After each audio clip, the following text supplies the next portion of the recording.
yeah, we had a good start to our season this past weekend. We were up at UCLA and won 3 out of 5. I think probably won the ones we were expecting and hoping to win. And we're in the game against the other 2 ranked teams. Felt very good about the way we finished things up. We were 1-1 with UCLA all the way to the 6th inning, and one mistake on our part, which is kind of the curse of playing UCLA, was enough to give it away to them. So the fact that we were in the game and that we were competing with them all the way through to the bitter end was, I guess, a good thing positive thing to take away from that game. But we're looking forward to this weekend, our first tournament of the season, and a good field coming up. And I think these are going to be a good test for us, these teams that we play this weekend, including Pac-12 contender Oregon State. So we hope to give them all a good game.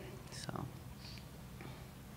talk about your expectations for this season. I mean, obviously you went up to UCLA, played some tough games up there. You guys are, projected to be pretty good throughout the year. And what are your thoughts there? Expectations are always high going into the season, and I think that, as in past years, we should be contending for conference championships and on our way to postseason play. But it just seems like that's never quite enough. We've got to keep moving up and keep getting better. This year, the challenge is going to be managing our pitching staff because we're pretty thin pitching-wise. We have, I'd say, 1.5 pitchers right now. Erica Romero is throwing excellent, doing a fantastic job, kept us in all of our ball games this weekend, and even when she was bad, she was good, and she was hanging on to keeping us in the game. Andy Smith is suffering right now with a thoracic outlet syndrome in her arm, so she has a very difficult time holding on to the ball, which for a pitcher can be tough. And we're going to hope to get one game out of her a weekend and try to make it last as long as we possibly can, because if she throws a lot of pitches in a row, then her hand goes numb and she loses circulation to her fingers and creates problems. So we've actually been going down the ranks and trying to find some old high school pitchers who will get out there and throw some strikes for us. And the best thing about this year is we've got the best hitting team I think we've ever had, and I'm looking forward to seeing. We've got a great group of seniors, 7 seniors, and they're all leaders.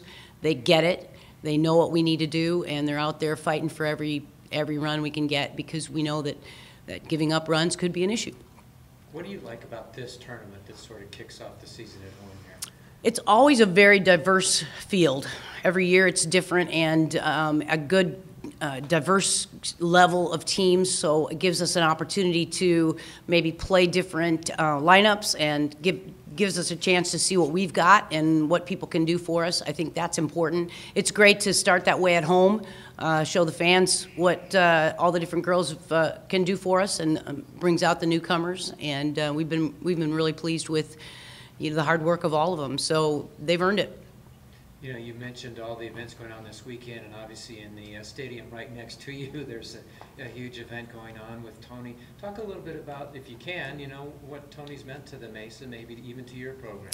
Well, I think we've been really blessed to have Tony go in as the face of this university, because everything he stood for is everything that we want to be, everything that every program on this campus would like to epitomize. And he was hard work. He was, that work ethic, but at the same time, it was about the love of the game, the respect of the game, and he was jovial. He could keep it in perspective, and he was always amazingly supportive of us in our program. And he was also very respectful. He would come out and watch the girls and the differences between baseball and softball, and had a really honest respect for the game that we played.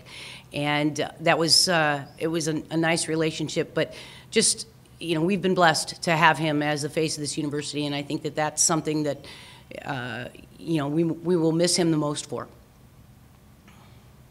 Coach, you've done this a few years. Just a few. As you look back, how's the college game changed? What do you see the biggest changes? It's amazing, because I look out at those other teams. Every year I think we're getting bigger and we're getting stronger, and we got, these power hitters, and I look out at those other teams and everybody else seems like they get bigger faster than we do. The kids, you've got 6-foot kids playing shortstop. They're bigger, they're stronger, they're faster, and you put the equipment advances with those things, and our game is more about power. It's not so much about slappers and speed and those kinds of things. And our game in particular is now emphasizing the offensive side of things, where it used to be you'd go and watch pitchers dominate games, and 1-0 games were not out of the question at all. And you just don't see that anymore. You see more 10-11 games. So for us, that's been a big change, and I think it's also that wreaks havoc with kids' heads. You know, when you're back and forth like that. If you're used to it, baseball, they're used to it. They know they can come out in an inning and they can score 4 or 5 runs and keep pushing, you know, throughout 9 innings. For us, it's 7, and it used to be 2 or 3 runs and the game was over. Well, we can't think that way anymore because one swing of the bat changes that in a very short period of time. So. Kathy, a safety-related question. Do you ever foresee defensive players being required to wear face masks either at the corner infield or spots or the pitching position in particular? Let me throw that back at you. Would you ever foresee that happening in baseball? Well, if I played baseball, I would wear one. Would you? I think I would be a more aggressive player if I had, like Chris Sabo used to wear the goggles for the Reds. Yeah. You know, it's a question that people have brought up, but more on you know, the softball or girls' side of the ball, and I don't think I don't think it would ever be required. And you know, that's a tough one. There's problems in every sport that we play. There's going to be safety issues and things that we can improve on, but no, not for the fielders. From my opinion, we have the same thing with helmets for batting. Right. They have the option of wearing a helmet mask and a face guard, and for us, we tell our kids whatever you're most comfortable with, and they can choose to wear it. And you'll see many of them that choose not to. We don't require it, and they have to be comfortable when they're out there. If they want to wear a mask, fine. They can go ahead and do that. And you don't encourage or discourage either way if No. a defensive player wanted to wear one? No, not at all. If they had an injury, absolutely. Okay. Yes. If they had a face, we had a player 2 years ago who got hit in the face and a couple teeth and problems, and yes, we got a mask for her instantly, and to help her get right back out there and have the same level of confidence. And did that injury get other girls on the team to thinking, wow, maybe I should be wearing it for preventative reasons? Or? Most of our kids are the opposite. They're like, there's no way I'm wearing that thing. So, no way.